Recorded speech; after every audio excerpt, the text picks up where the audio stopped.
So welcome everybody to the third and final day of the Punch Science 2 meeting.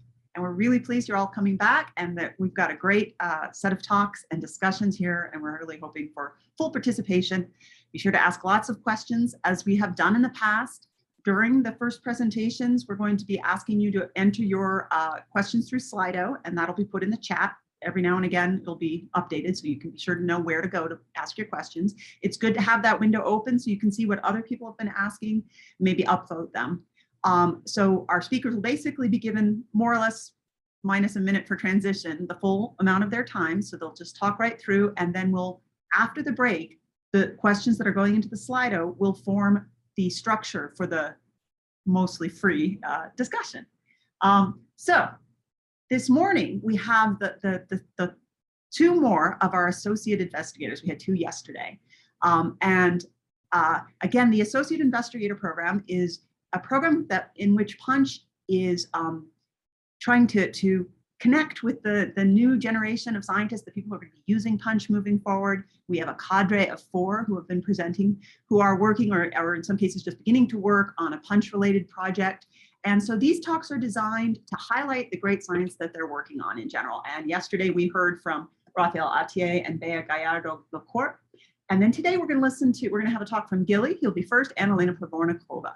And I want to start with Gilly, who's going to be talking about forward modeling as a tool for analyzing Punch data and related subjects. Gilly. I'll give you a warning at 2 minutes, Gilly. Thank you. All right, so share screen. Somebody tell me if it's not working, but I think it is. 20 minutes starting now. Looks good. Good. All right, good morning, everyone. I'm just going to talk to you today about who I am and what I've been doing, and then what I'm going to start doing for Punch. So I'll just click right through this. So who am I? My name's Gilly. I do like to be called Gilly with male pronouns.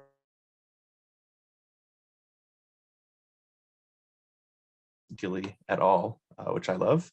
I've published 1 paper so far, about a bunch of them in prep, at least 4, and including several other collaborations. So research is going well. This is sort of under my role as a graduate research assistant in the Astrophysical and Planetary Sciences Department at CU. I'm a researcher at LASP in the SPSC building with Steve Kramer. And yeah, now I'm this new associate investigator, and Sarah's been advising me so far on that. But before I get too much into research, let me go ahead and just tell you a little bit more about myself. So I'm also the SHINE student representative, and I did make the whole SHINE conference gather town last week. That was a whole lot of fun, and I ran the student day. So this is our student day image this year. I'm also the AGU SPA student representative, doing the same sort of stuff over there, but really the big job I have over at AGU is the webmaster. So I'm collecting a lot of different resources together on this page, on the Connect page for SPA. So if you have more content that you would want put there, either email me, or there's a thread on Helionauts now where people are leaving all of their stuff.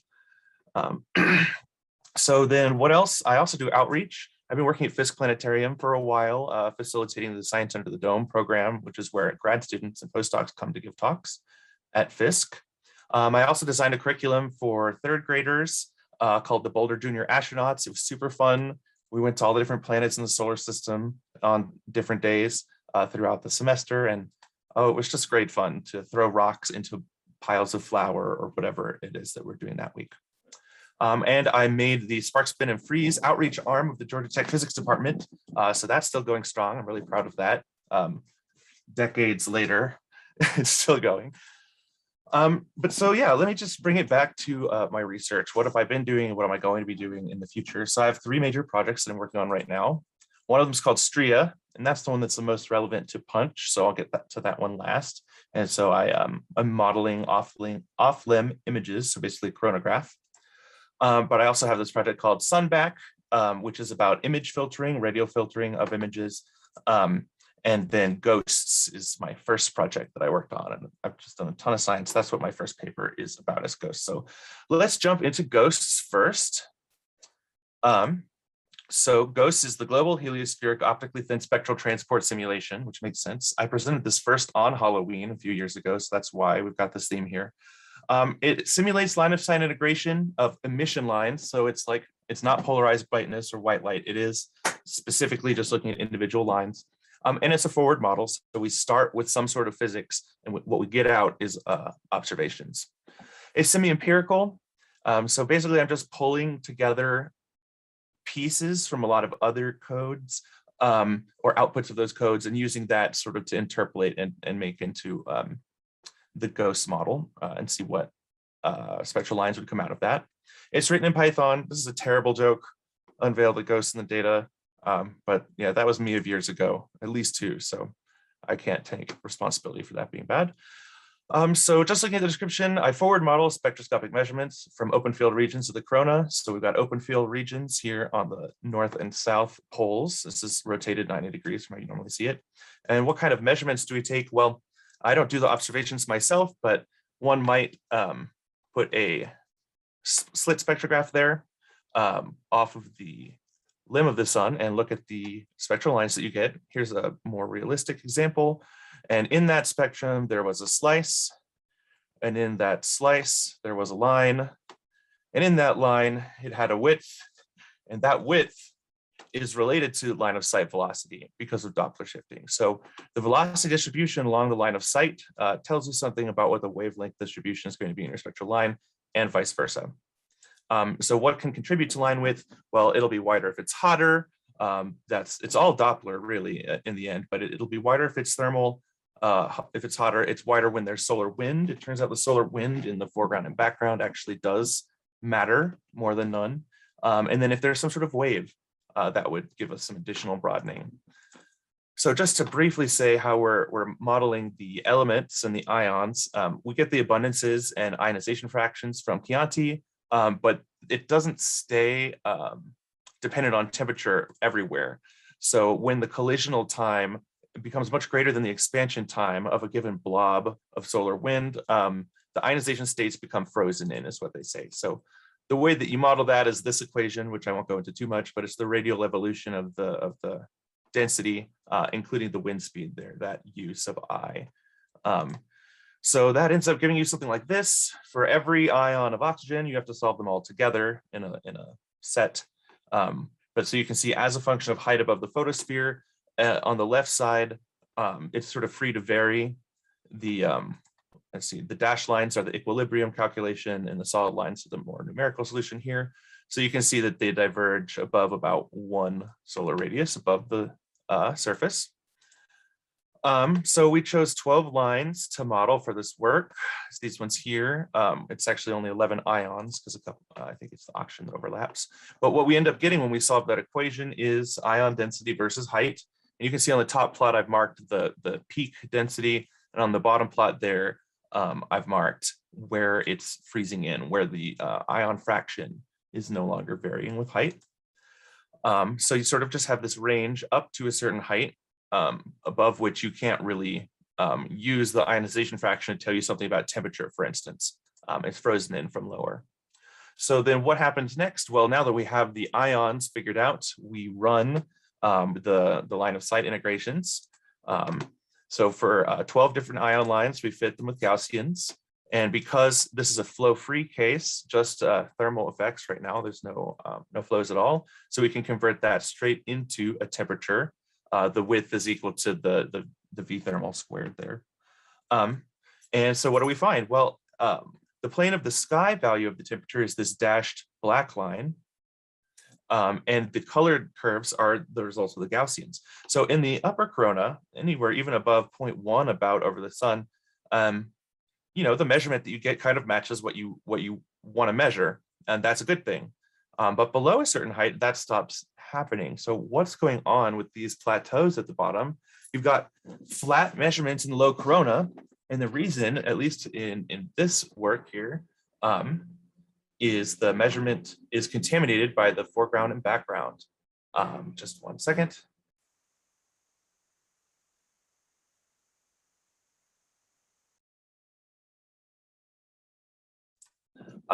So basically what's happening here is that because the temperature is varying so rapidly with height, as you look along your line of sight, which is the horizontal axis here over the sun at 0 there, some ions have a peak in the plane of the sky, a peak of their density, and some actually peak in the foreground and background. And the plane of the sky itself is evacuated. So basically, as you try and measure lower and lower, at a certain point, when you look lower, your measurement is just going to be dominated by the foreground and background. You're no longer sampling that interior region. So basically, if you do want to measure things versus height, you just really need to find an ion that is increasing in density with depth. So you can see this orange one here, it's increasing with density with depth, and that curve matches all the way down as low as possible, whereas this guy, which evacuates with depth, it's the first to peel off up here. Halfway through the time, and I'm on my next project, so I think we're doing good. Just to keep rushing through it, so the Sunback project is one that I really enjoy a whole lot. It really did just start off as this fun side project. I was like, I want to see the sun often, so how can I do that? But so then I implemented this radial filter that Steve and I have been talking about, and that just is really, really fancy and interesting. So I decided, hey, this isn't enough just to be my desktop background. I really want to put this on the internet so other people can see it. And so then at a certain point, I broke it apart and really just got the core algorithm out and started running that on Amazon Web Services. So at this point, now the thing that you would run on your computer, which you can run this command right now if you want it on your computer and it would work, hopefully, tell me if it doesn't, you can get those desktop backgrounds going on your own. And also just in general, now this project has really given me an image processing pipeline. I have a get and a process and a put kind of step in this pipeline, which I'm excited to use. But just talking about this project, I think I'm going to call it statistical radial normalization. And in the paper, I'm just hoping to review a couple different filtering methods, as many as I can, and then present this new method that I'm using, and sort of contrast how the different ones work and which one's the best in which situation. So how does SRN work? Well, it's pretty straightforward. Basically, you just sort the pixels by radius, and this is a plot of the intensity as a function of radius from the center of the sun. You hit it with some percentile functions, and you find a sort of 2% and a 98% percentile. You normalize the curves between 0 to 1, normalize the cloud between 0 to 1 using those curves.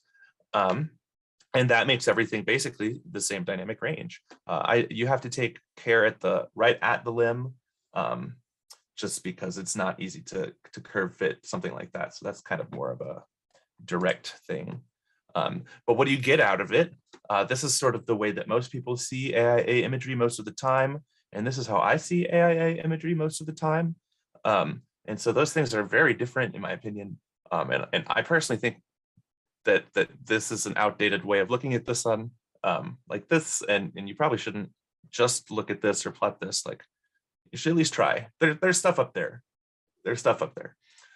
So we definitely have like ideas for science to be done with this, but like one thing, I just love how clear it is, these coronal hole areas at the poles. I just really like that you can see that so well here, and you can see the crown filaments.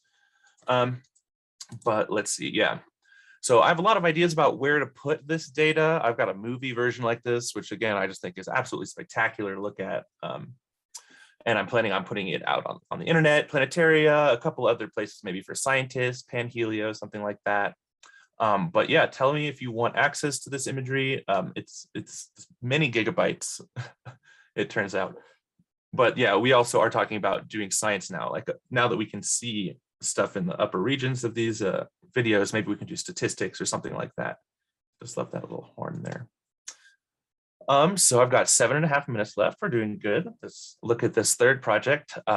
So this is the newest thing that I've been working on. I haven't done all that much on it yet. I've just been sort of recovering from heart surgery the past couple of months, but that's a whole different story. But so this project we call STRIA. And the idea here is that we're gonna keep forward modeling. So forward is a radiative transfer code managed by Sarah Gibson. STRIA is a module within forward. Forward and STRIA are written in IDL. STRIA provides plasma parameters to forward, and then forward produces images for me of the polarized brightness. So this is why we call it STRIA. It's striated density, and that's the main thing going on in here. The STRIA model is essentially analytic and vectorized, which just means like when you ask for at a given pixel, what are the plasma values here? It's going to be. Looks like we lost audio from Gilly. Oh no. No, I hear him. I hear him fine. Yep. Yeah, I hear him.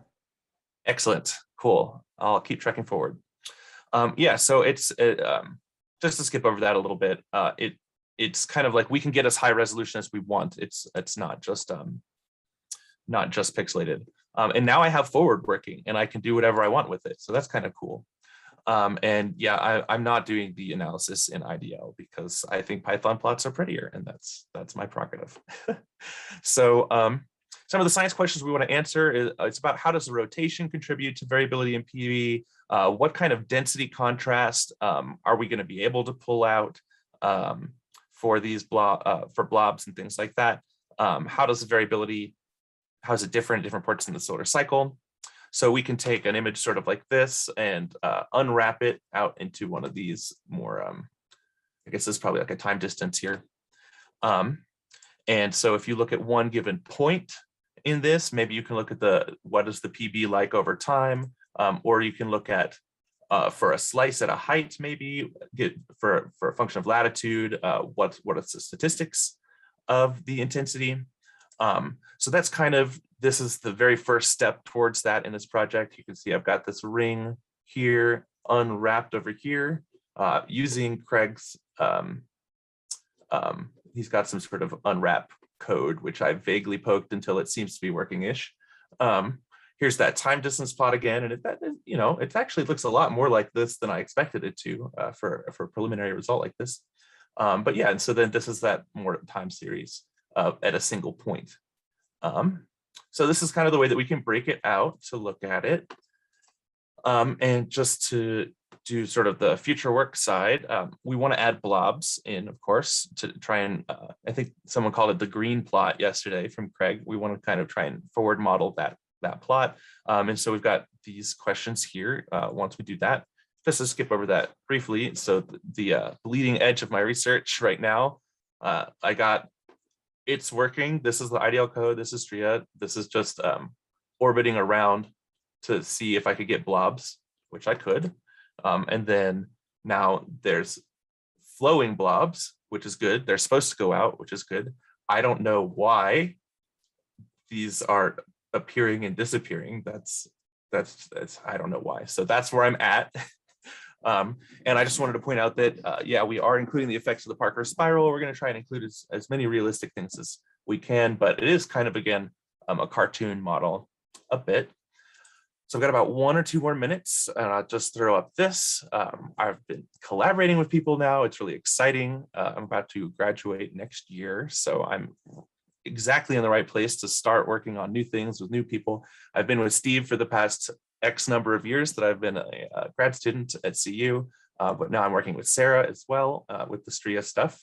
I've been starting to talk to Barbara and Valmir about their flow tracking challenge and about the way that they're doing. They actually already make blobs in a flow really well. So maybe I'll just steal that or something at some point. Ben Bowie and Yami, I'm also going to start working with at some point on various related things. And then also I'm on this middle corona review paper and an outreach white paper. So that's exciting for me to be, a year ago, I only had this first one, and now I've got all this other stuff going on. So ready to graduate. And yeah, email me if you are interested in working on something or have any questions. But just as a summary, yep, my name's Gilly. I'm one of the new PUNCH AIs. I do optically thin line of sight science, which includes both forward modeling of spectroscopy from the corona, including non-equilibrium ion modeling, and white light imaging, forward modeling, that's STRIA, and I'm doing image filtering as well. That's SRN, or Sunback. I really like doing outreach, and I've done that for a long time, and I don't intend to stop. Once I graduate, maybe I'll even join the PUNCH outreach folks. And yeah, maybe I'll defend my dissertation next year. We'll see what happens. So contact me if you're interested in any of that. And I have 2 minutes left, and I'm done. Excellent. Thank you so much for this opportunity. Thank you so much, Gilly. That was fabulous. All right. Well, we'll move along, and please put your questions for Gilly into the Slido, and Gilly, be sure to be there for the discussion after the break when we're going to get to some of those questions. Let's move on to our next associate investigator, Elena Provornikova, who is going to be talking about evolution of magnetized CMEs in the inner heliosphere gamma helio simulations. And Elena, Craig is going to give you, after 17 minutes, he'll give you a 2-minute warning. We'll try to have a minute for transition. Okay. So, thank you, Elena. Sounds good. So you see my title slide, right? Yes, we do. Okay. Well, Sarah, thank you very much for the introduction. I'm Elena Provornikova from Johns Hopkins APL, and I'm doing many different things at APL. So I'm working on simulations of the inner heliosphere using Gamera code, and also I'm involved in different mission studies that include SELA project, where I was deputy PI, and Interstellar Probe mission concept study. Okay, so thank you very much for the opportunity to present this workshop. I have really been enjoying workshop these 3 days. So as Sarah said, I'll be talking about Gamera helio simulations of CMEs in the inner heliosphere. And this work is done in collaboration with Slava Merkin and Anna Malanushenko and Sarah Gibson and Angela Sorolides and NCAR. And on this slide, you actually see visualization of a CME in the inner heliosphere with magnetic field lines coming directly from simulation of coupled Gamera model and Gibson-Low model. And the orange front represents the density enhancement in the CME sheath in the model. And to show the enormous size of the CME compared to Earth magnetosphere, we put the little Earth blue dot on the right side here. Okay, so this is the outline of my talk. So I'll first briefly talk about Gamera code and applications to different inner heliosphere studies. I'll talk about different capabilities we have with Gamera Helio, what types of simulations we can do. Then I'll describe how we coupled Gamera inner heliosphere model with Gibson-Low CME model, and I'll show the case study when we simulated the CME event on April 3rd, 2010, and also show and describe the statistical CME study that we are doing currently with many CME simulations. And finally, I will show what PUNCH will see, and I'll show the images that we produced. These are synthetic polarized brightness images produced from Gamera output. So Gamera code is a newly, relatively recently developed MHD solver, which is a reinvention of the LFM code. Details of Gamera numerical algorithm can be found in Zhang et al. 2019. So in this talk, I will focus on applications of Gamera code to inner heliosphere studies. So Gamera solver is designed to preserve numerical methodology of LFM code, which was developed in early 1980s. So Gamera uses high order spatial reconstruction, resolves flow structures and shocks within a few numerical cells, and uses constraint transfer that provides a divergence-free magnetic field. So Gamera handles arbitrary non-orthogonal grids that can be designed for the specific problem that we are simulating. So Gamera uses multiple layers of parallelism that allows efficiently run our simulations on parallel with a relatively short time. So Gamera was built from scratch with two main principles: to retain and improve numerics of LFM and prepare the code to run on big supercomputers. So Gamera Helio, which I'm going to mostly talk about in this talk, is the adaptation of Gamera to model the solar wind in the inner heliosphere and coronal mass ejections. So this is driven by WSA adapt model of the corona, which is shown on the right top image. And example of the simulation of Gamera simulation is shown on the bottom image on the right.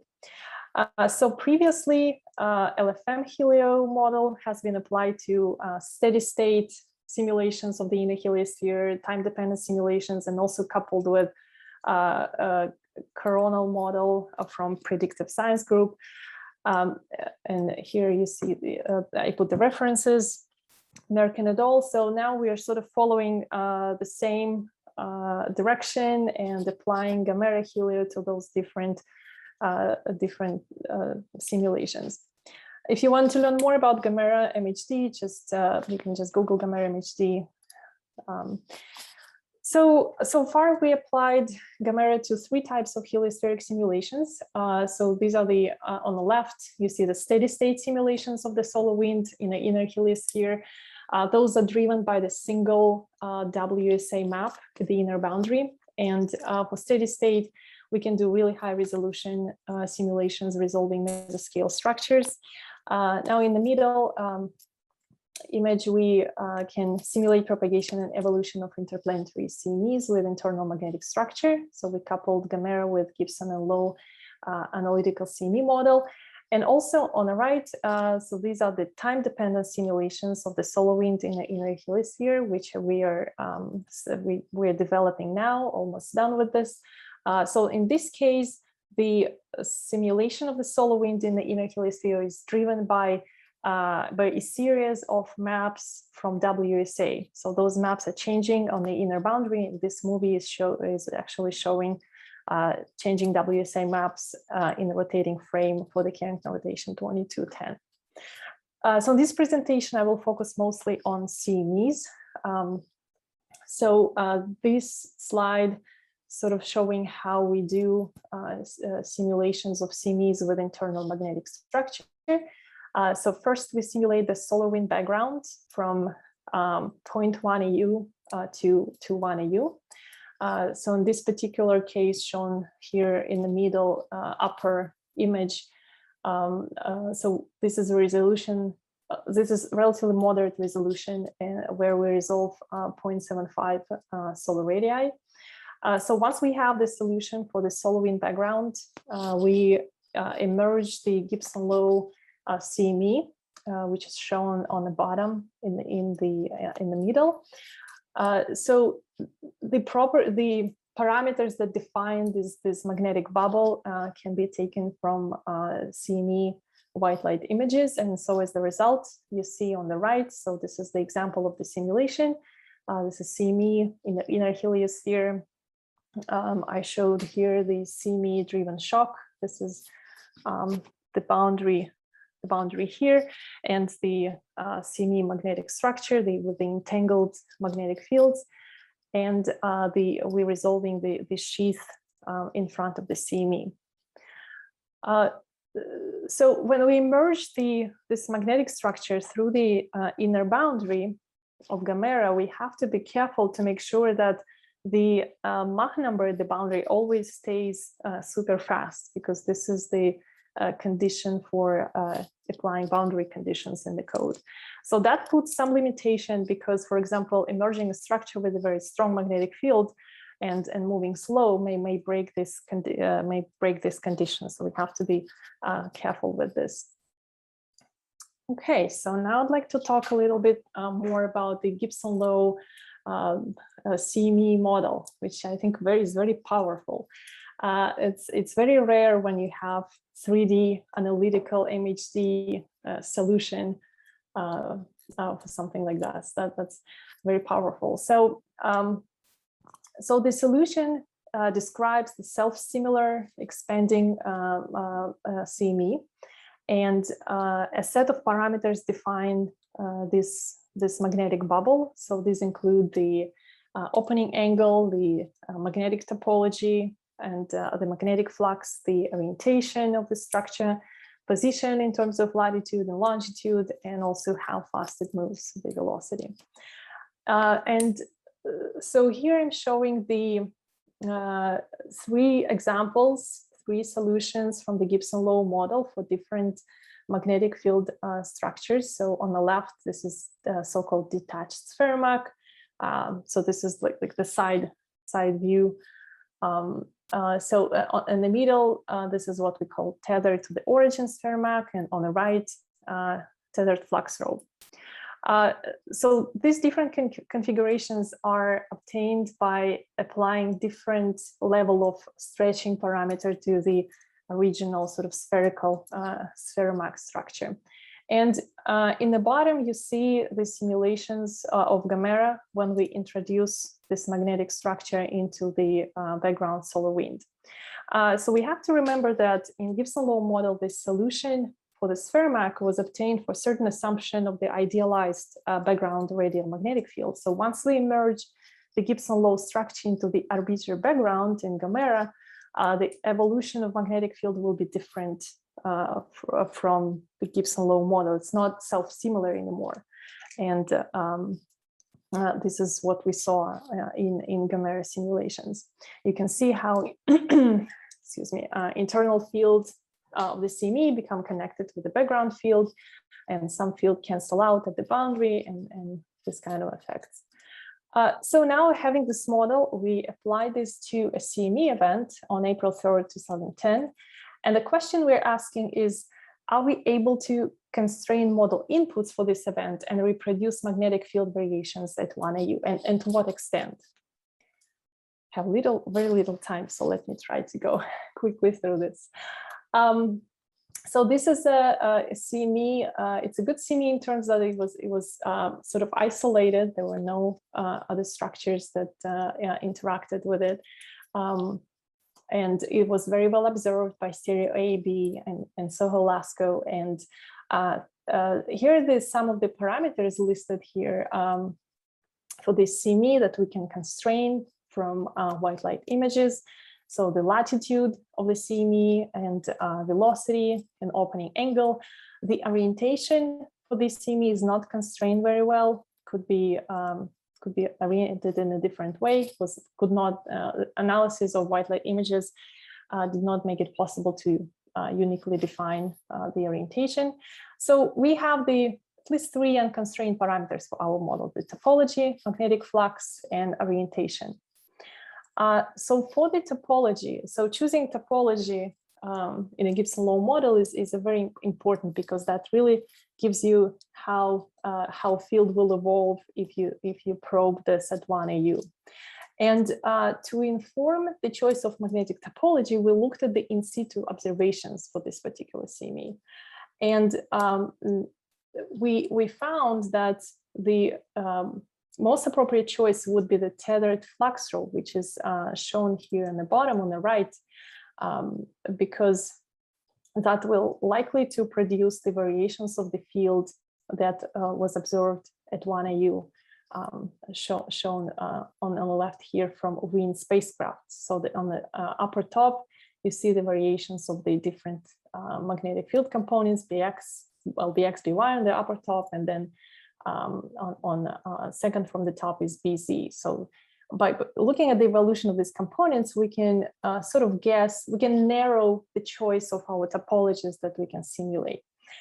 So we choose this tethered flux rope and ran simulation with Gamera, and this is the result of the simulation.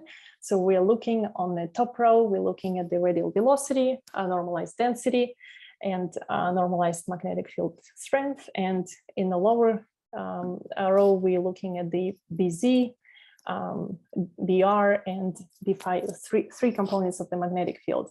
And we're looking from the top on the ecliptic plane. So you can see that this magnetic field structure, this Gibson law configuration, produces strong negative BZ inside the CME, and that's because this particular magnetic configuration, the poloidal field of this configuration creates this negative BZ region in the middle. And looking at BR, we see the positive and negative sign of BR inside the CME. These are the flux rope legs. And B5 just shows the sort of B5 component. So in this, so this is the only solution that gives a rotation of magnetic field consistent with in situ observations.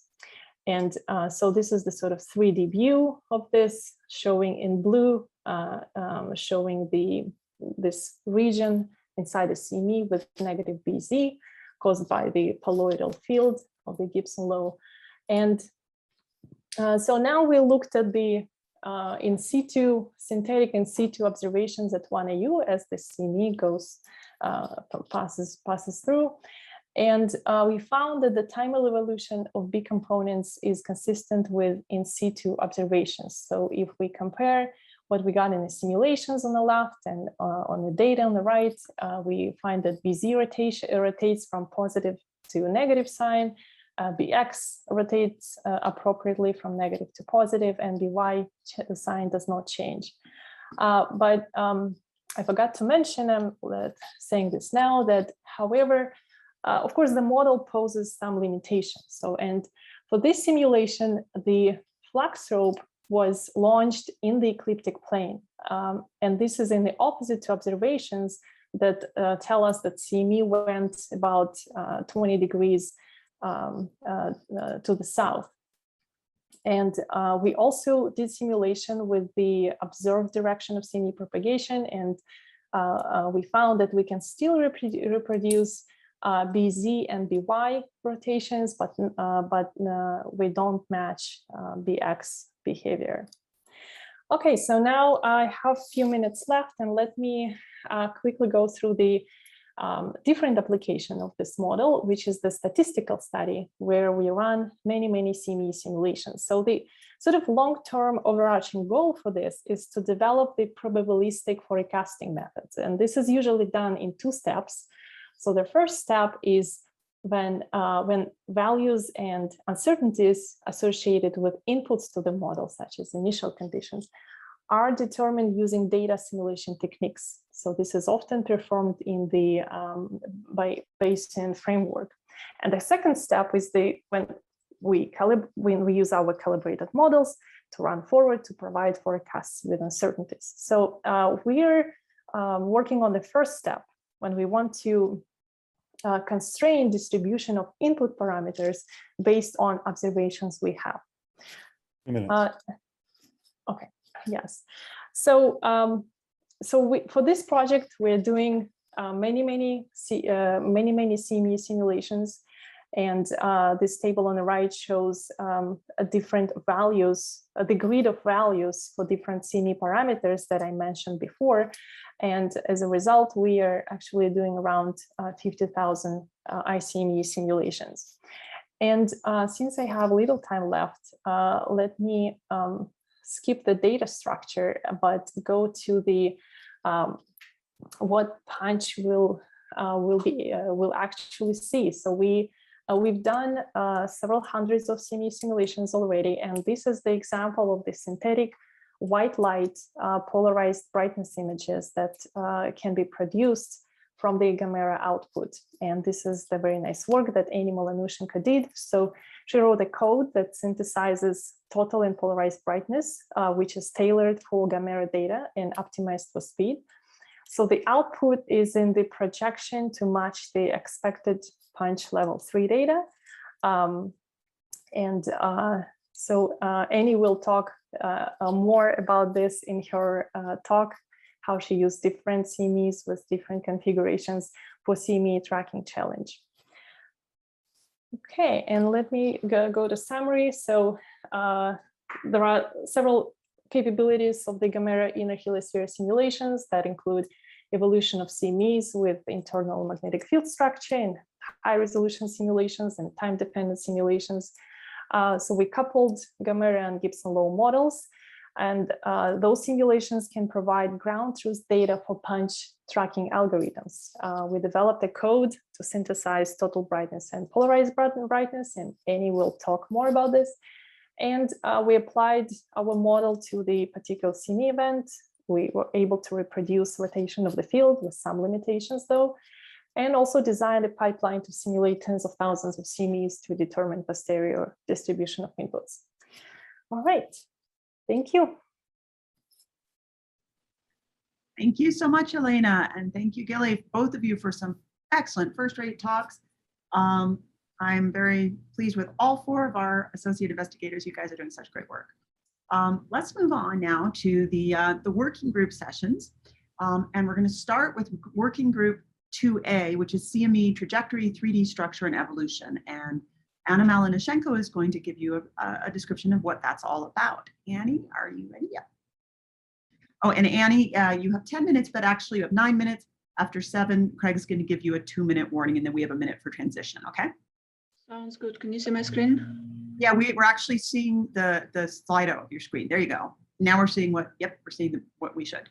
Excellent. So thank you for the opportunity to talk. And this is the working group 2A that talks about how CMEs propagate and evolve in the solar wind. And I will not spend too much time describing CMEs because this is what the next speaker will be talking about. I just want to say that our instrumentation is the one thing that stands between the space weather disturbances and the pale blue dot where we live in. The main question of the working group 2A is how do CMEs propagate and evolve in the solar wind, and more specifically, what is their structure, how does it evolve, and can we establish chirality and orientation of CME flux ropes given punch polarization instruments? So the same 2 goals just spelled out, and this is the most text-intense slide in my presentation. And in order to achieve our goals, we need a number of techniques, such as we need to develop 3D localization techniques based on the polarization measurements. We need to improve and develop our tracking methods. We need to develop our MHD models. We need to work on our tomography and visualization techniques and image interpretation techniques. We need to be able to connect the corona and heliosphere. We need to connect to the solar wind understanding and the flow mapping. We need to derive synthetic data from models to compare to the observations. And obviously we need to establish synergies with ground-based, space-based instruments and space weather applications. Here is the team of the working group 2A.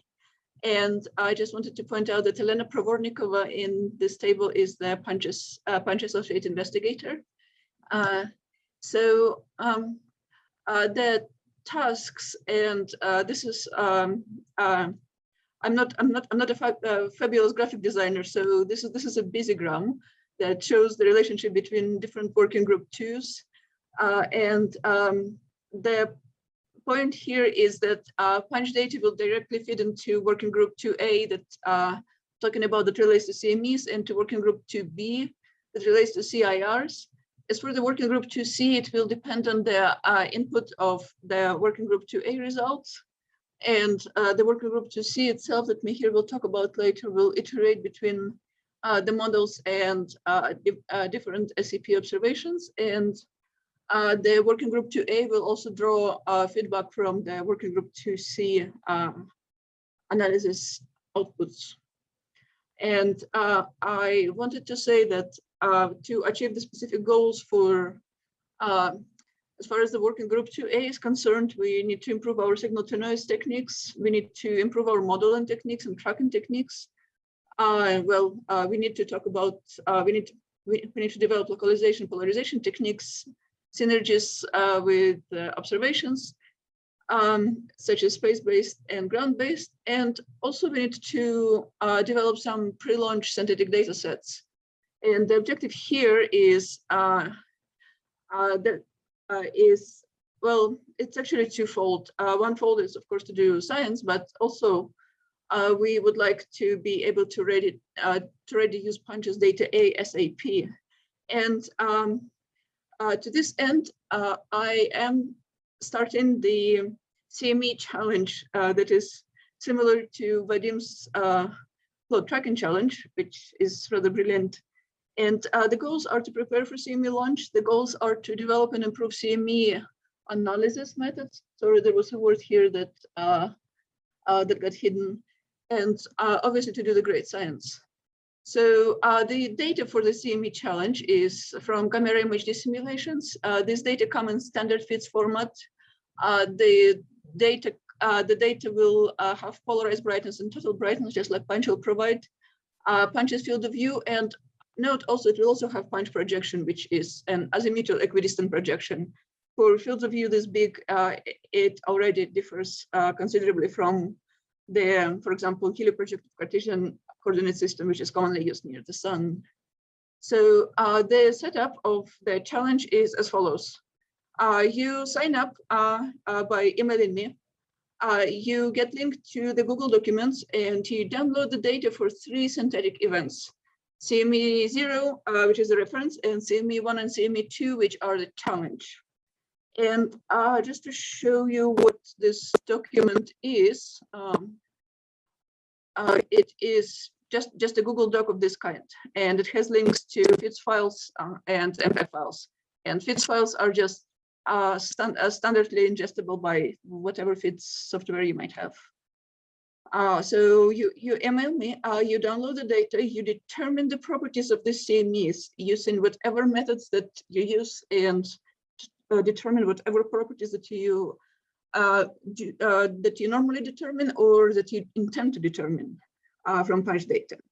You proof check yourself as properties of the CME 0 are given a priori.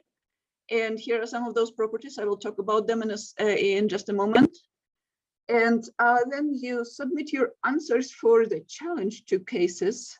And again, I do not anticipate hundreds of participants, so just email me. And about 2 months from now, the correct answers for the challenge cases will be revealed in the same manner as they revealed for the reference case.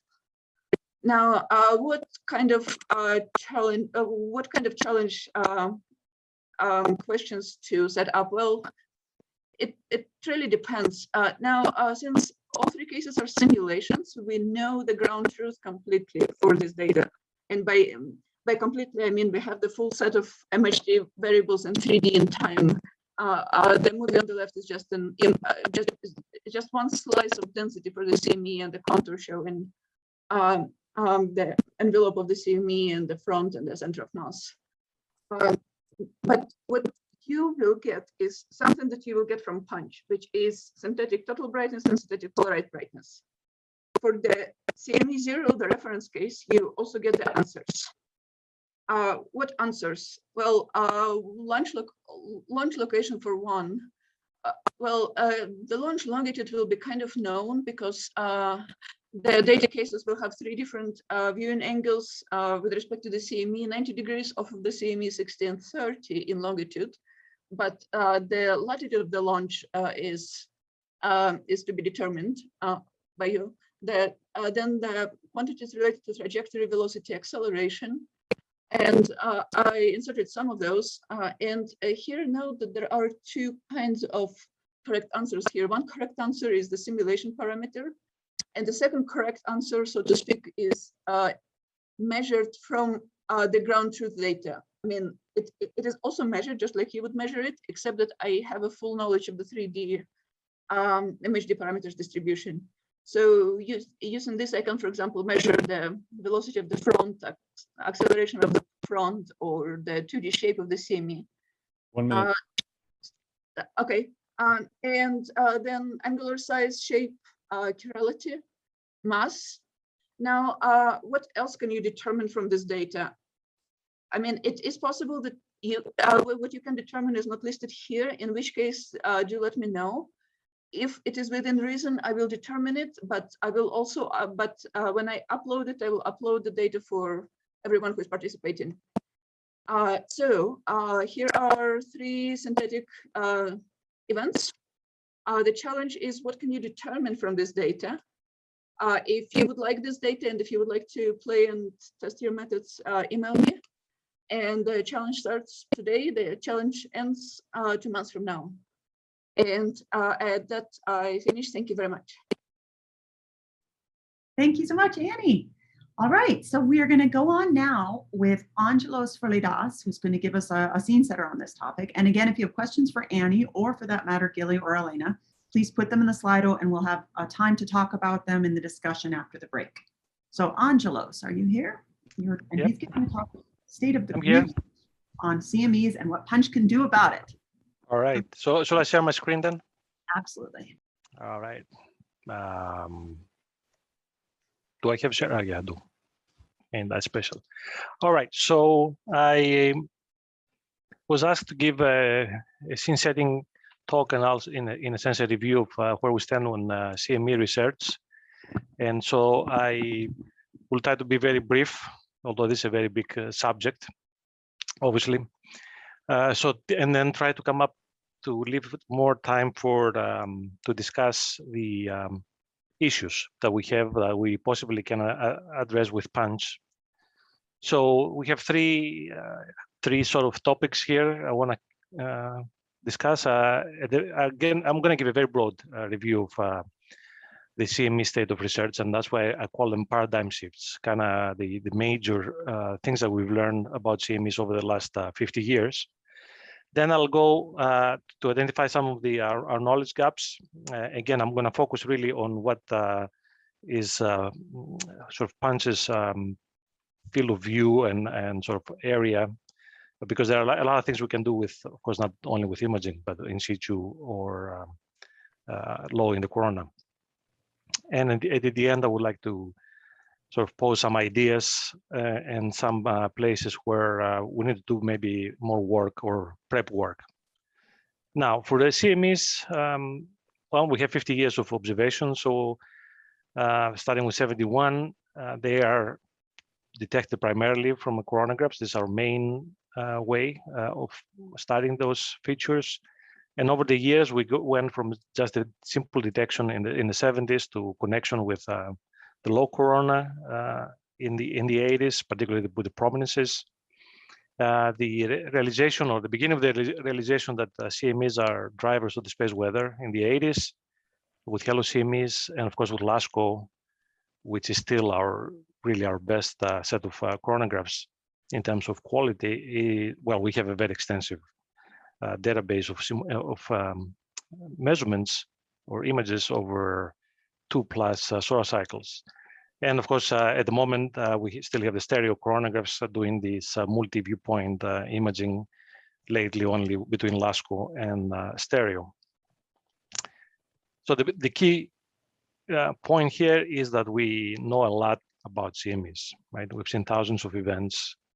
We have a very good understanding of their properties, and here's an example.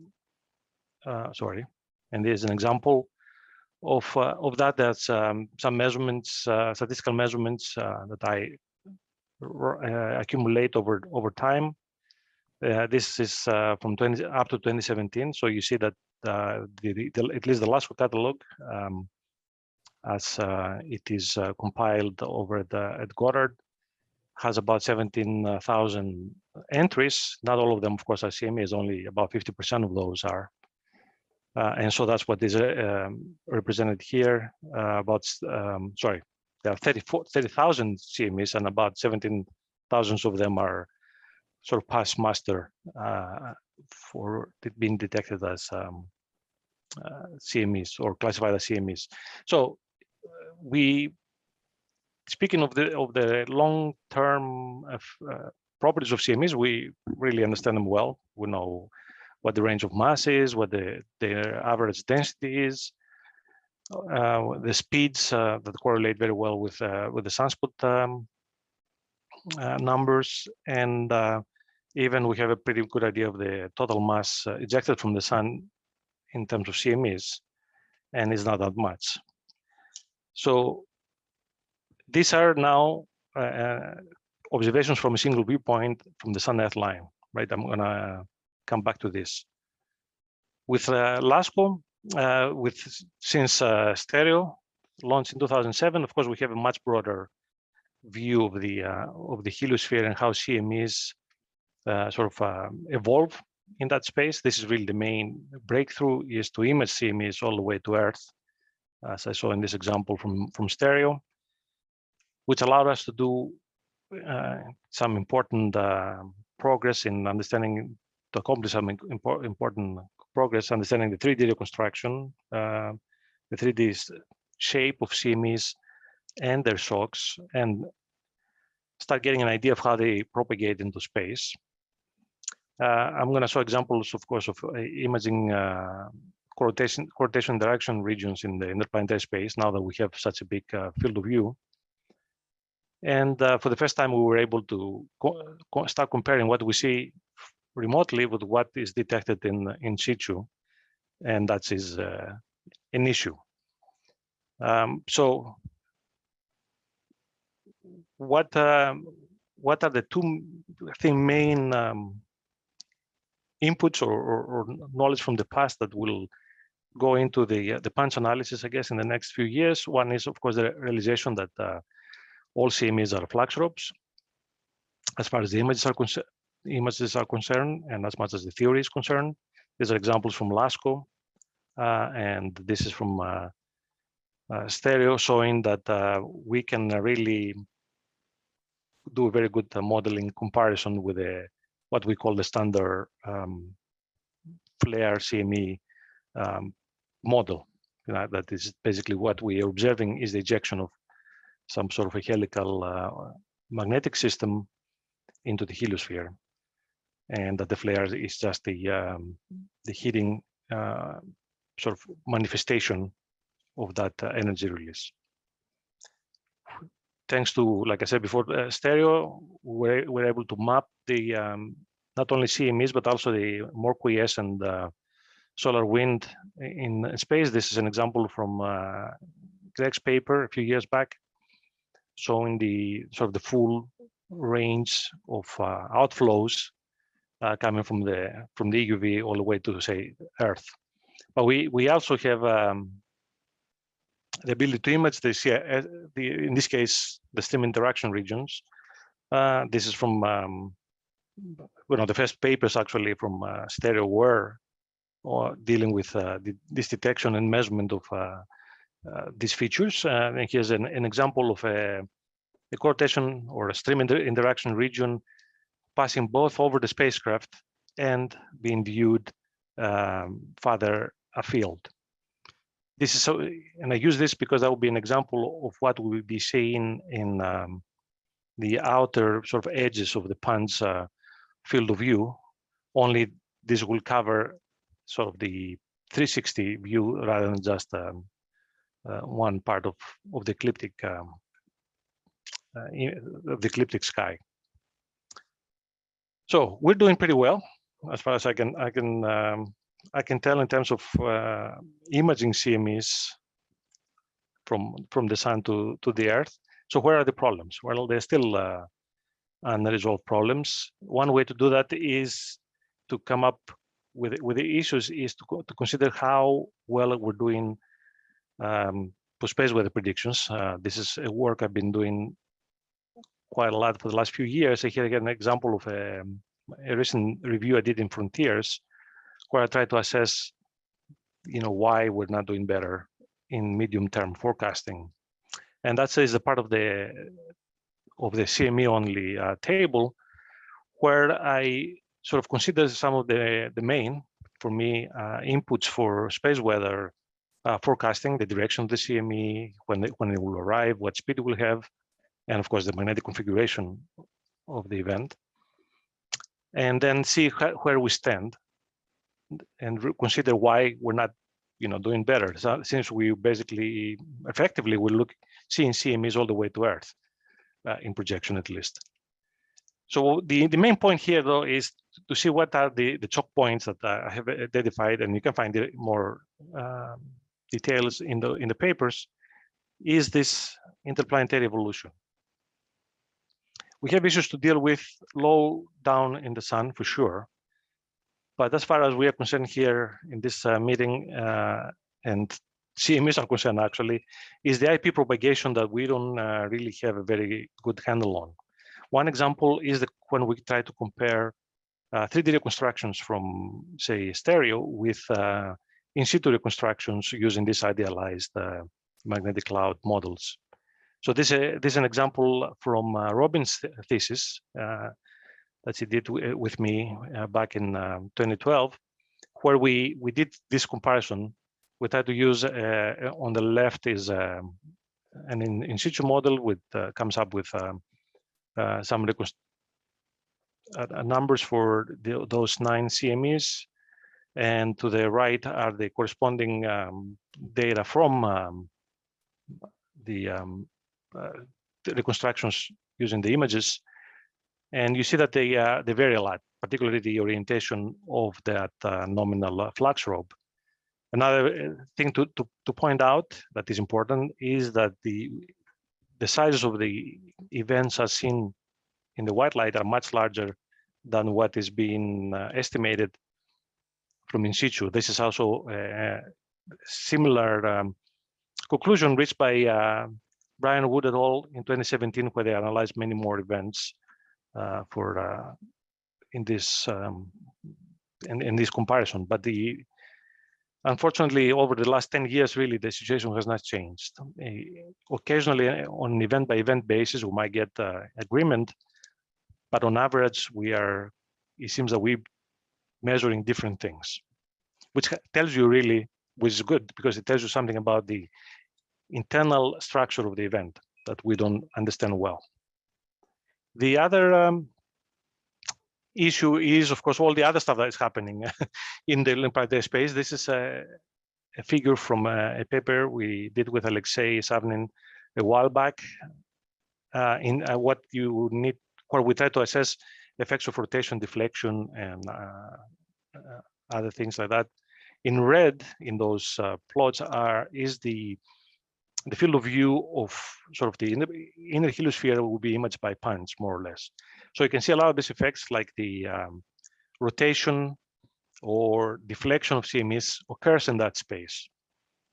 And so this is where PUNCH, I think, will be very useful to, for now, is to basically continue this work with higher sensitivity and presumably, or hopefully, long duration, not just 2 years.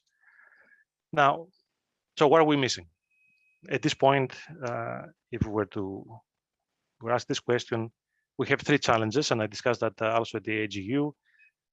The IP propagation is, and basically how CMEs interact with ambient structures, is something we don't have a good handle on from remote sensing and in situ, of course. In Corona, how the CMEs happen, that's, of course, we don't know anything, but this PUNCH cannot do anything for us, so we can ignore it. And my usual complaint about physics, we don't really understand the force balance on the CMEs, and we have done very little work on try to exploit the existing observations, and of course to see how they will inform the PUNCH observations and what we can do with those. So, what can we do with PUNCH? This is an example of how we can how PUNCH can help. This is a work we did with Sachteva et al. For his PhD thesis, where we try to see how to compare drag force with Lorentz forces and see if we can explain the kinematics as derived by 3D reconstructions here, not projected effects. And the bottom line is that the important sort of interactions, the ones that we don't really have a good handle on, started about beyond 15 solar radii, which is good, because that's really where PUNCH, the inner field of view cutoff is more or less where the useful data will appear.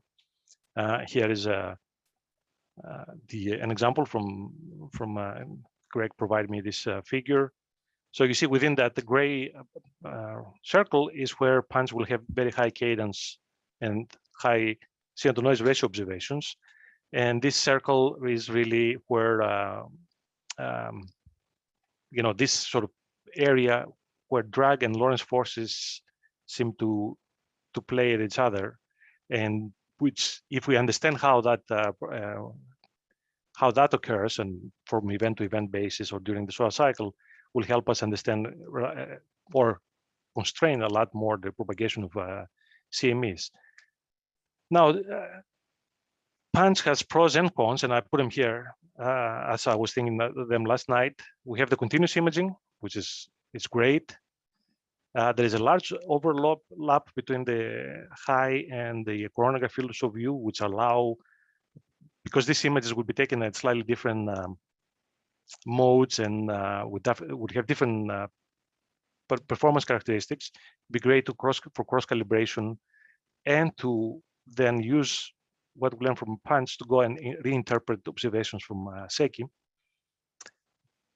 Of course, it's a full field of view. It's more like a wide field coronagraph, if you like. You can think of PUNCH. We have polarization information, and the cadence is high and is consistent as far as I understand, right? It's 4 minutes for the inner field of view and then 32 for the outer. Now, there are cons, and the biggest for me is that this is a single viewpoint. So it is really what we've done with LASCO.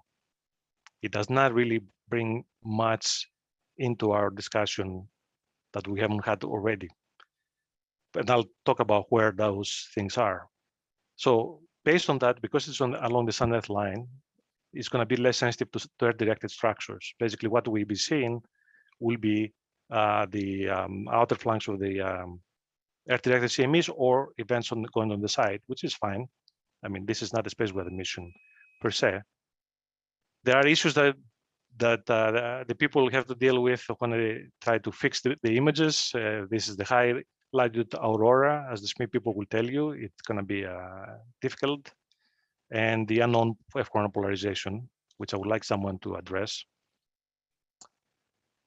There is a problem that this will actually launch during solar maximum because there will be a lot of events, so it may make it difficult to come up with good backgrounds and disambiguate structures, particularly for PB reconstructions. The other issue, programmatically, in some sense, for the phase Z is that stereo A will be very close to Earth, so it won't provide a significantly independent viewpoint to help for maybe cross calibration or validating the techniques. So that means that if we want to do some footwork and validate a lot of these techniques, including the flows, maybe we should do them now where we have stereo A and LASCO, say, to test all those routines. Now I'm gonna finish with this CME propagation. Here on the left, I have the sensitivity map for the total brightness, and I hope I got the field of view right, the 45 degree field of view here. That helps me at least interpret images or assess how we interpret how we can interpret the CME observations. 2 minutes. Here are, yes, yeah.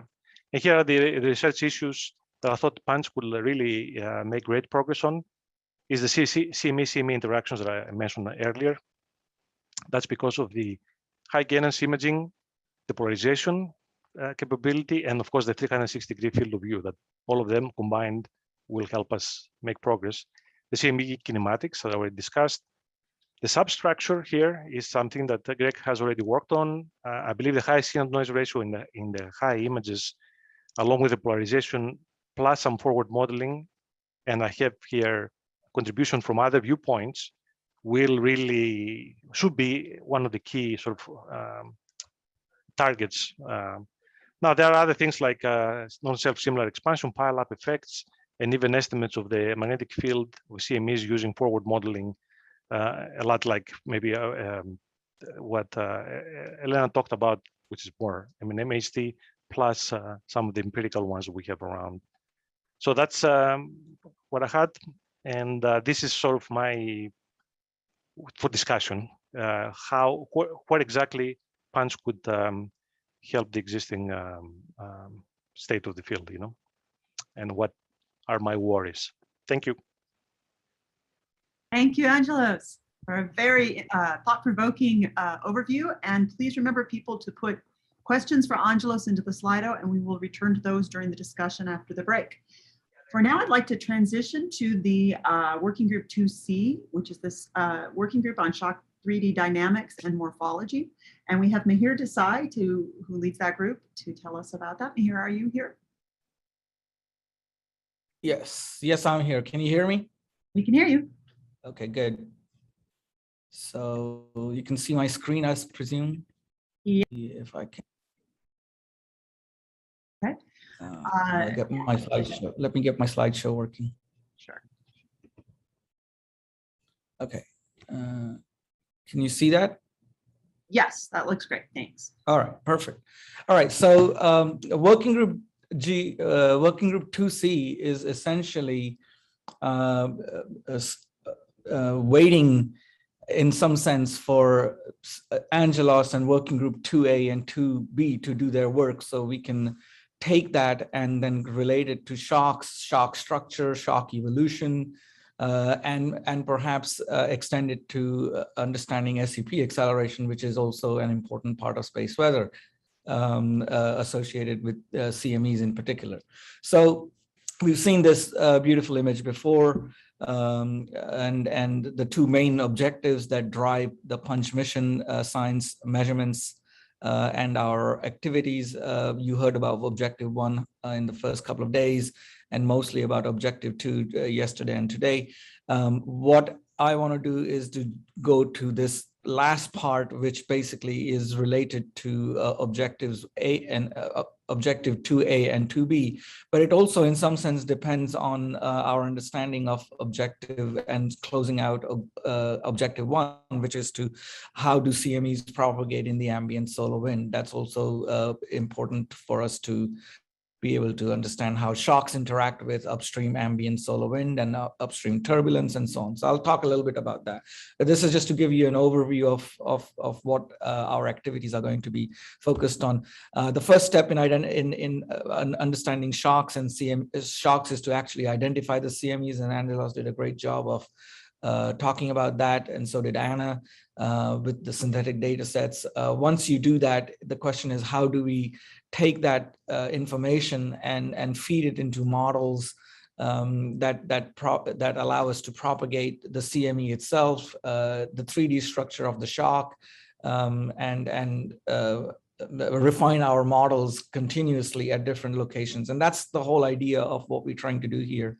So we've divided the science topics of the working group to see into 4 overarching themes, which is interactions with which depend on interactions with working group 2A, which is to understand the CMEs and the shocks and how they're identified, how they what their structure is, and other properties that are relevant for understanding SEPs and shock evolution later on. The second topic is, how do these shocks, once we've identified them, how do these evolve from 5 to 10 AU to beyond, and with other assets in place now, like Parker Solar Probe, Solar Orbiter, along with our 1 AU assets, ACE, Wind, Stereo, and Discover, as well as perhaps even at Mars with Maven.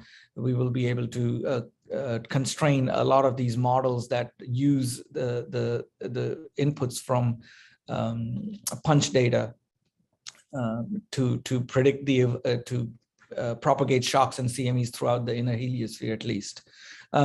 As I said, we'll be looking for making sure that we understand and model the shock properties as a function of time, radial distance, azimuth, and with that, we ought to also be able to feed these into SEP acceleration models. Many of them already use LASCO data as inputs to drive their own models.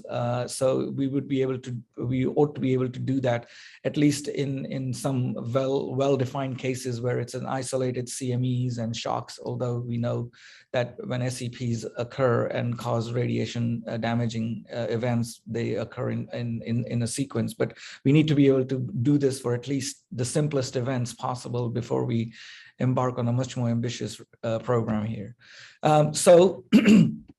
As I said, the first order of business is to work with working group A to identify the right kind of CMEs.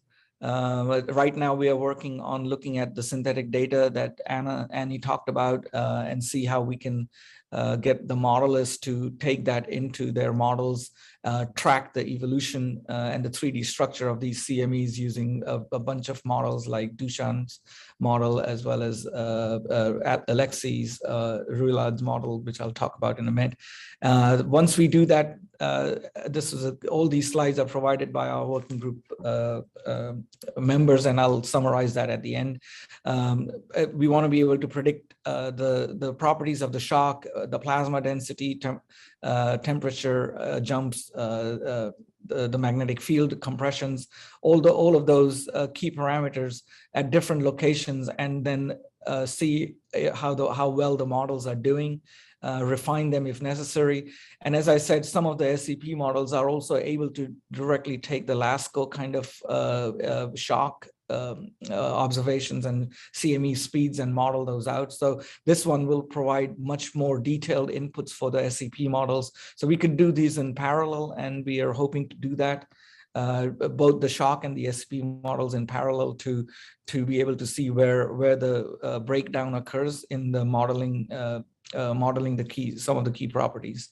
Then we want to link these to known flare sources, properties of known flare sources, as well as observations at 1AU itself with particle observations, so that we can make progress in what has been a big hurdle over the last several years in actually accurately predicting SCPs at any given location. We can predict gross properties, but we can't do the details of like peak intensities, energy spectrum, weather spectrum rollovers, and other important aspects like that. So our goals over the next year or so is to have tools that are capable of identifying CMEs. This is working group 2A. Now CIRs are also very, very interesting in some sense, but they don't really drive space weather in terms of energetic particles, but they are important for radiation belt energization. So we'll be keeping an active interest in what working group 2B is doing as well, and see if we can make sure that if there are shocks formed, which they are occasionally for CIRs inside 1AU, if we can do some of the same kind of analysis and bring that into our working group 2C as well. Quantify the shock properties, structure, how they evolve, especially the 3D structure. I think Punch will do a phenomenal job in identifying and characterizing the 3D structure and the propagation of the CME and the shocks itself. Then, of course, we want to do the modeling and mapping to first in a heliospheric assets like Parker Probe, Solar Orbiter.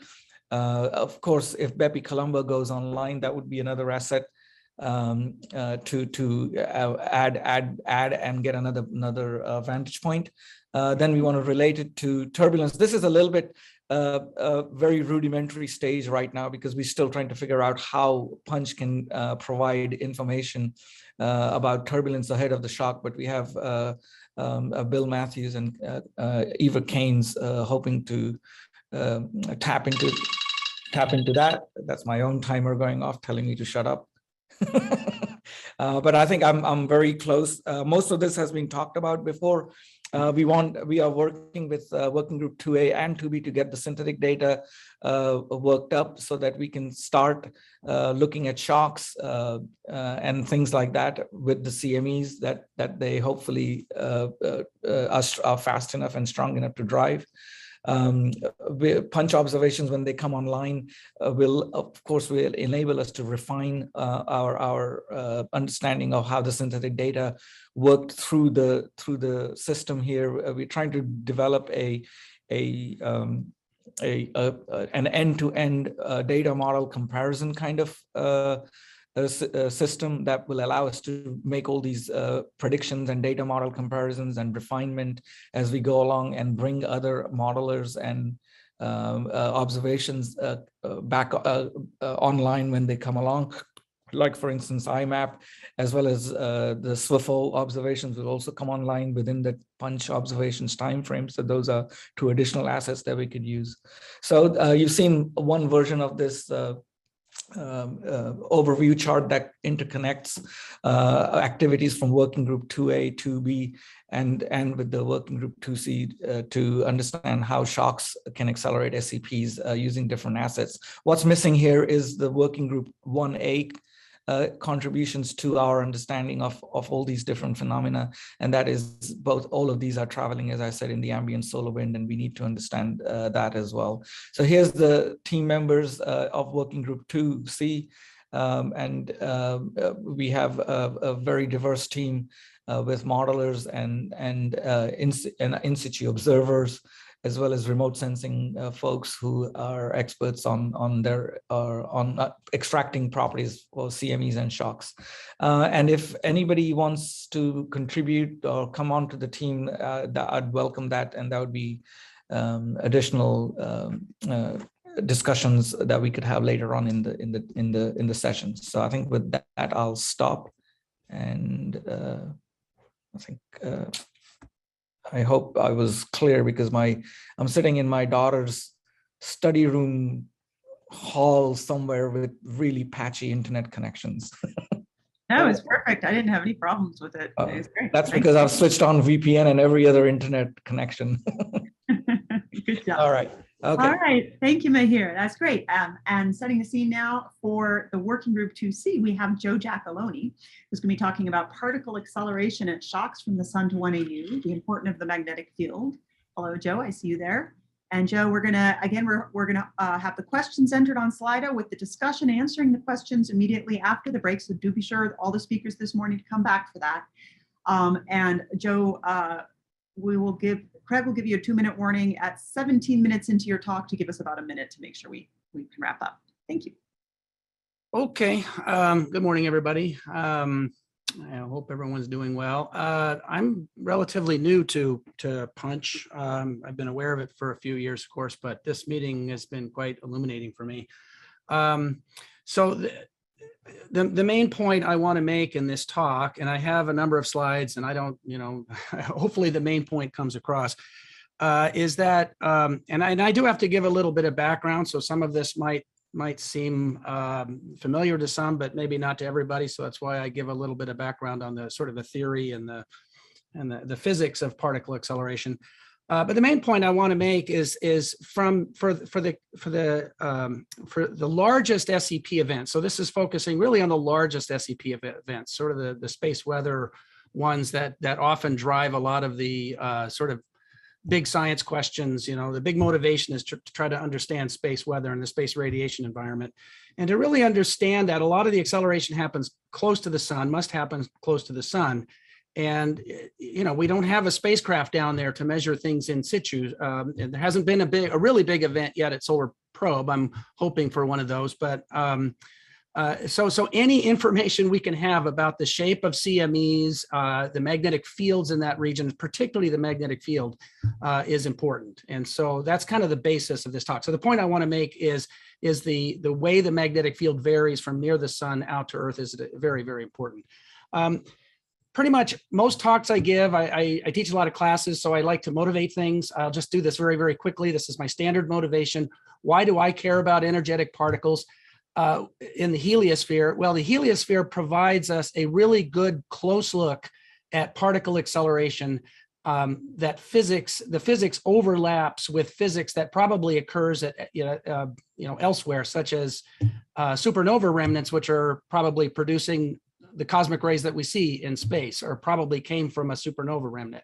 Well, we can't go to a star as it's exploding, and so we can't really measure the particle acceleration in situ there. But there's a lot of physics overlap. We don't get to the same energies, but we certainly the physics that's going on there is likely the physics going on with the shocks in the heliosphere, and so this is a really good laboratory for studying that process. Not to mention the fact that I built a career studying this problem, so that's another motivation. SEPs, just to say what they are, SEPs are a general term, solar energetic particles. There's a lot of different acronyms. A lot of them use the same letters.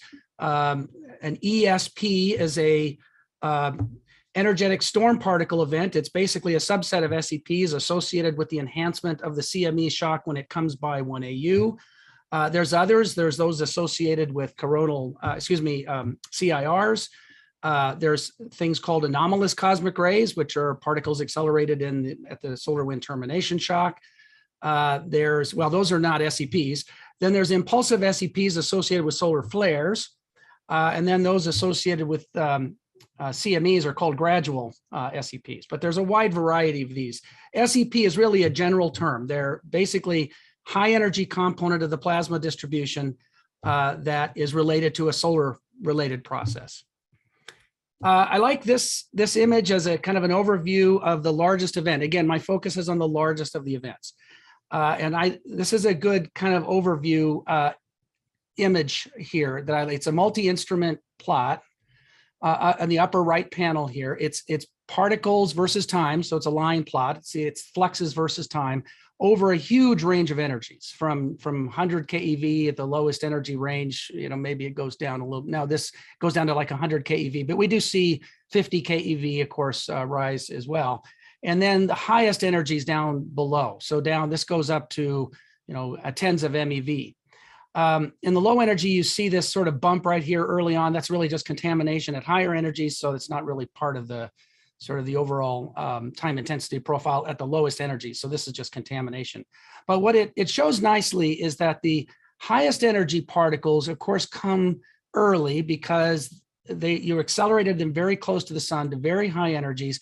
And then they move out very quickly. They're moving, some significant fraction of the speed of light, and they come out very quickly. But then they decay away, and then you don't typically see the peak at the shock. When the shock finally arrives a day or two later, even really fast CMEs, it takes a while for the CME to arrive to 1 AU. And by that time, the shock is not capable of accelerating particles locally to these energies, but it's locally accelerating particles at the lower energies. So this gives us some clue that probably this shock that we're seeing at 1 AU accelerated the particles locally here, but they probably also accelerated them locally close to the sun. But we didn't see that happen in situ. Okay, so and so the rate of acceleration was probably quite a bit greater when it was close to the sun, when the magnetic field was very strong and maybe the CME was moving a little faster. Okay, just briefly a slide on the physics of how shocks accelerate particles. Let me just start with the bottom equation. This was derived by Gene Parker in 1965. It's known as the Parker equation or the cosmic ray transport equation. It basically is it describes the distribution function, function of momentum. It's averaged over pitch angle and phase angle, but it's a distribution function as a function of momentum, time, and position. And he derived this in a review article in 1965. And it basically has all of this sort of basic test particle physics stuff that you learned in graduate school. Drifts are included in this, advecting with the fluid, scattering and turbulent magnetic fields, all of that is contained in this equation. So the acceleration occurs because there's a compression in the plasma, and a shock is a very large compression of the plasma. And if particles are able to go back and forth across that compression, they will gain energy. And it does depend on the angle of the magnetic field. That does play a critical role. But basically, just if you could trap particles near a plasma compression and they can go back and forth, they gain energy. They're extracting energy out of the solar wind. So that's the energy source.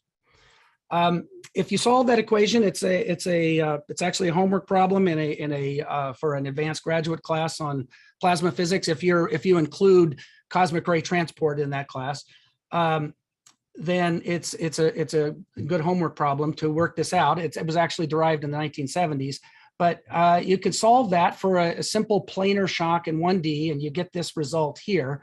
The two key features are this power law dependence on the energy spectrum. So the distribution is a power law. This is pretty well known, and it comes from the solution of that equation. And you also have this sort of exponential modulation factor for upstream. And we do see this commonly, not all the time.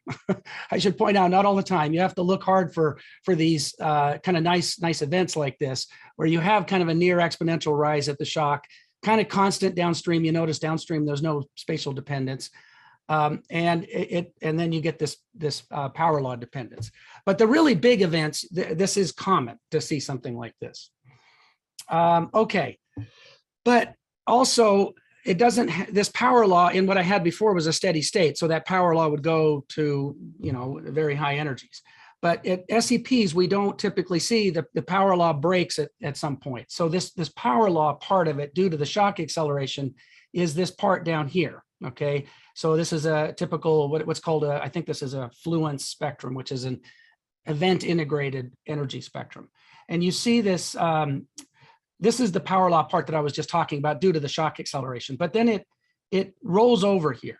Okay, here's another example. This was a simulated of the Halloween event, again, a multi-instrument spectra. This was actually a spectra produced at the shock. And why is this important? Well, it's important for space weather because if this spectral break is at higher energies, and there can be a lot of energy in SEPs, even though they're low in number, and we typically treat them as test particles, the energy contained, so if you work out the energy density in the spectrum, can be quite large.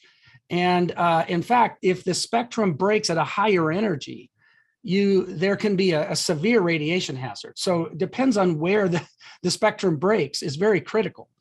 And we don't really truly understand what causes this spectral break in SEPs. Now, on the one hand, it could just be the age of the shock. A time dependence. It takes time to get to the highest energies. But it's complicated by the fact that the rate of acceleration is a function of distance from the sun. So it's not immediately obvious whether this has to do with transport in space or some of the local acceleration. It's not immediately obvious.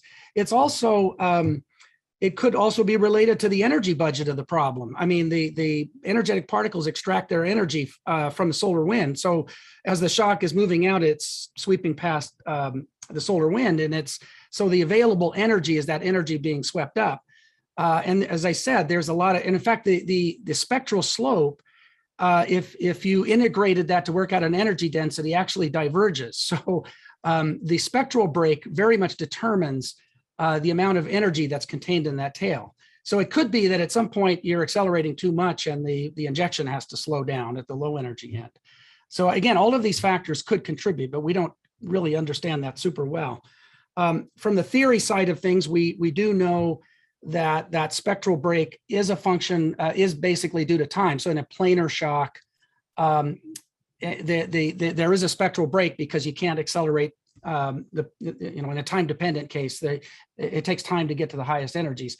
And this is the formula for the acceleration time to go from some low energy, I'm having trouble finding my cursor, but from some low energy E sub 0 to an energy E, that's the acceleration time. And it depends on a couple of things, the diffusion coefficient and the flows U1 and U2, which are relative to the shock, but you can think of it like as being related to the shock speed. So the highest intensity depends critically on this break energy and on these parameters. So for the case of a CME shock, a slower CME will not create as many high energy particles. So a slower CME, this will roll over at a lot lower energy, but a faster CME a lot higher, because the rate you can show goes as something like 1 over V squared if you go on the. It's straightforward to show from the equation I had on the previous slide. But it also depends very much on the magnetic field. And this is a key point of my talk, is that and this is where the kappa part of it, the diffusion coefficient, comes in. Kappa is the diffusion basically as particles scatter in turbulent magnetic fields. And the more fluctuations that are there, the smaller that diffusion coefficient is. It's a little backwards intuitive. More scattering means a smaller kappa. Okay, a smaller kappa means a more rapid acceleration. And so and this depends also on the strength of the magnetic field. So if you have a stronger magnetic field, you could get to higher energies. A weaker magnetic field, it rolls over at a lower energy. So the field plays a very critical role here. In fact, Gang Lee had and him and Gary Zank had a paper in 2005 where they worked out this break energy for shocks that evolve from the sun. And so I think this is the spectral break energy at the shock in this picture I'm showing here on the right, as a function of time as the shock moves out, for the case of a fast shock, strong shock. And you can see the spectral break energy is well over a GeV. This is actually momentum times C. But it goes down with time. So the spectral break energy goes down with time. This is a model. This is just a model. And this is because the magnetic field is decreasing with heliocentric distance. The magnetic field angle also is a critical factor in this as well. I had it in a couple slides before, but I don't wish to go back. Basically, the point is that if you have say a perpendicular shock, the particles are spending most of their time going back and forth like this, but if they can be trapped through, say, field line meandering or cross field diffusion or something like that, they can gain a lot of energy a lot faster because the interaction of the particles is over, well, the cross field diffusion is a lot smaller. The kappa perpendicular is a lot smaller than kappa parallel. But for a parallel shock, the particles spend most of their time far away from the shock going back and forth across it. So this is likely slower, this is faster. And Randy Jacopi in a theory paper in 1987 quantified that. This is the rate of acceleration as a function of the angle, and it depends on your choice of scattering, but you can see you get a higher rate at a perpendicular shock. So the angle plays a very important role as well.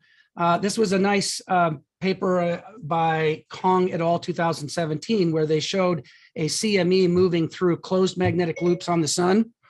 And somehow I just activated Siri on my phone.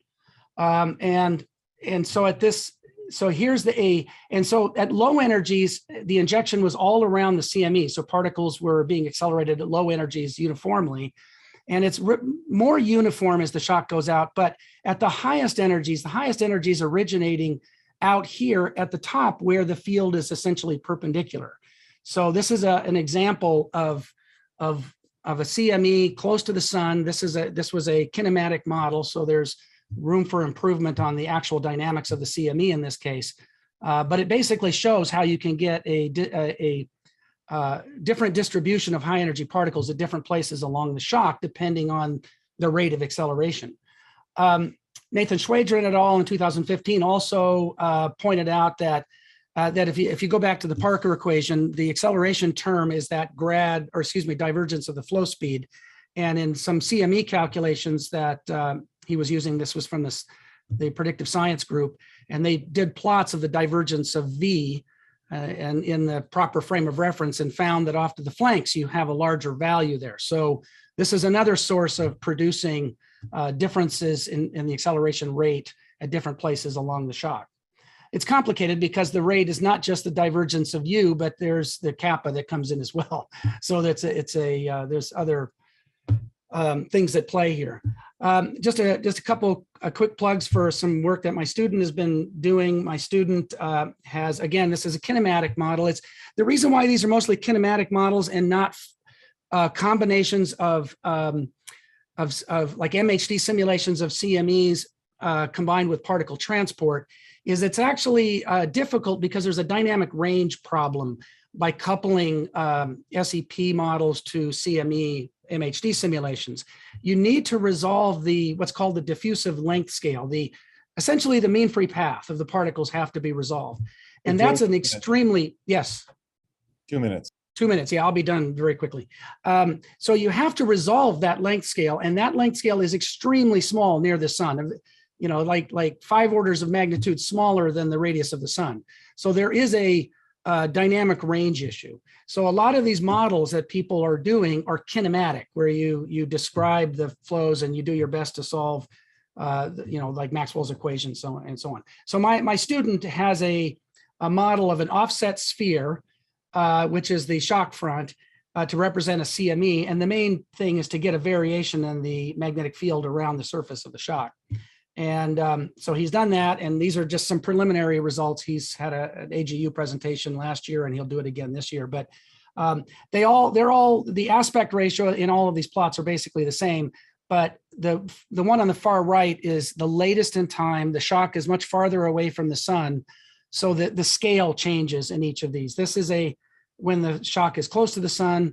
This is when it's far away from the sun, and you can see how the evolution of the energetic particles varies as this goes out. Okay, one last thing. I'm going to skip these 2 slides. One last thing I'm going to mention is this is also work that my student is doing. And again, the publication's in preparation right now. He was using some models. This was a project he did with David Lario, some models of the CME surface. So they described the CME surface. And then along the surface, they were able to determine with MHD. So the surface was done with the chronograph modeling. The parameters, plasma parameters along the surface were done with MHD modeling to determine things like the, I don't think the theta BN was not done at that time, but in particular, the magnetic field strength at different points along the surface. And hopefully these movies play, yeah, they do. So the one on the left is the surface. Plotted color code on this surface is the Mach number, the alphane Mach number, which plays a critical role. And on the right, and so each of these, the blue, the black, and the red, are different field lines that connect to different spacecraft, okay? So stereo A, stereo B, which I guess is not functioning, but and then L1 spacecraft. But you have, I think in this particular event, they did have some observations from stereo B. But anyway, so these are field lines that connect to that shock as it's evolving. And then he ran an SEP model based on a kinematic model that had a variation in time of the Mach number, the shock speed, I guess that's amazing, and the solar wind speed, some of the parameters. So here is, for example, the position of the shock at each of those paths. This is the Mach number. This is like the shock speed as a function of time, and so on. And up here is the energetic particle distributions produced at each of those locations. So you can see, for example, stereo B, the spectrum is quite a bit steeper than, say, at L1 spacecraft. And this has to do with the variation of the Mach number. So that's another important aspect of this problem. So I'm basically finished. I'll just put up my conclusions. So understanding SEPs at CME-driven shocks, and again, my emphasis is here, these are the biggest events that we observe, would benefit greatly from knowing the evolution of the magnetic field along the shock front as it moves from the sun to 1 AU, and the Mach number, the theta BN, all of these have very important roles in the acceleration process. Basically, the theory, and it's actually numerical simulations, there should be a variation in the intensity along the shock. This is something that you'd probably need multiple spacecraft for, multiple viewpoints. So I think coordinated observations from PUNCH showing the evolution of the CME as it comes out, along with in situ observations by these other spacecraft, would be beneficial to help us understand some of these things like this, the spectral break and why does how does the intensity vary along the shock and so on. So anyways, that's it. That's what I have to say. Thank you very much, Joe. That's great. Okay, so remember everyone, we are putting questions for Joe and any of the other speakers this morning into the Slido. And immediately after the break, we'll come back and we'll have a discussion. We'll go through those questions and we'll have the speakers come back to address them. So we'll meet at 9:55 Pacific time. So in about 12 minutes back here. See you then.